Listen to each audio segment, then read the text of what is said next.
You are listening to the Daily Treasure podcast produced by Sharon Betters and Mark Inc. Ministries. I am Roberta Dosa, and I am your narrator. Today, Sharon is going to introduce us to Diane Balch. Today's devotional is called What She Said. Today's treasure: older women likewise are to be reverent in behavior, not slanderers or slaves to much wine.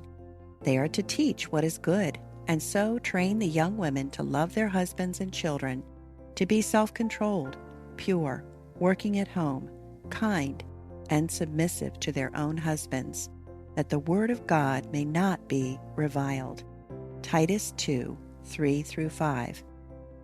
In our book, Aging with Grace, Flourishing in an Anti-Aging Culture, Susan Hunt and I asked women between the ages of 70 and 90 to write a brief story for the end of each chapter.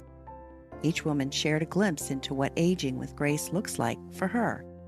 Diane Balch, our first guest writer for this What She Said series, is one of those storytellers.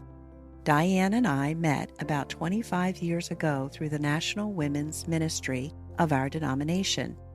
What a joy and fun to reconnect for this project.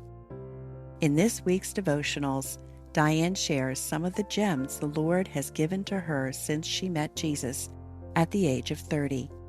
During their 54-year marriage, Diane and her beloved husband Dave moved over 24 times. Since moving is one of the highest stressors we can experience, imagine the life lessons Diane can offer just about moving. When Diane and Dave entered Christian ministry in 1972, much of their work centered on business and professional community. In New York City, they co-founded Business and Professional Outreach International under the umbrella of Redeemer Presbyterian Church, after establishing executive ministries for 15 years with Campus Crusade for Christ. Redeemer Presbyterian Church of New York started as a prayer group in the Balch's apartment. Diane served 3 years as a deaconess and served on the Women in the Church Ministry Council 7 years. Tim Keller was the founding pastor of Redeemer Church, and I remember how the women of the PCA were called to pray for this new and challenging endeavor. Diane and Dave were a key part of establishing the roots of this church that has grown into such a strong voice for the gospel. After Dave's death in 2016, Diane struggled to understand God's plans for this new season of life.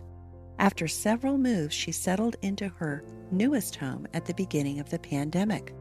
Imagine once more, Diane is about 80 years old, in a new location, without a lot of time to cultivate relationships in her new local church. Yet, Diane continues to follow her passion and not only teaches weekly Bible studies, but mentors both young women and men. I'm so grateful the Lord reconnected Diane and me through Aging with Grace.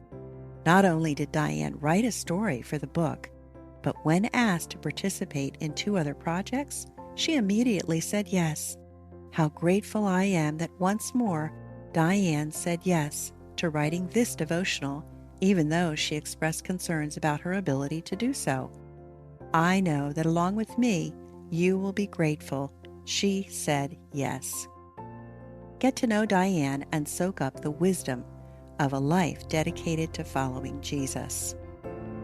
Friends, I know that you are going to enjoy this week with Diane Balch. I am so delighted to have the opportunity to introduce her to you and know that her words are going to inspire you in many, many ways.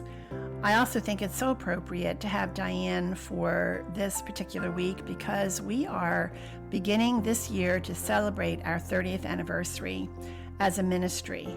We are going to celebrate all year long, and one of the ways we are going to do that is to reach back into the archives and to share with you. One of the ways that we are going to do that is to share with you some of the resources that have touched so many hearts along the way. And so this week, Diane is not only our guest writer, but she is also the guest for our Help and Hope podcast. And so I hope that you will get to know Diane not only through her writing, but also through our podcast, where she talks about aging with grace in such a beautiful way. Also, for our 30th anniversary, we want to invite you to share with us how Mark Inc. has touched your life. And we would love to share those comments with supporters and with those who have helped make this ministry possible. And when you do share your comments at markinc.org, we are going to put your name in a drawing, and in the month of February, we are going to pick some winners who will receive a book bundle. Books that are authored by some of our guests on the Help and Hope podcast. So I hope that you will join the celebration. Tell us how Mark Inc. has touched your life and helped turn your heart toward Jesus over these past 30 years. Make sure that you check out Diane's podcast on Mark Inc. as well. So again, thank you so much for joining us, and I look forward to being with you tomorrow.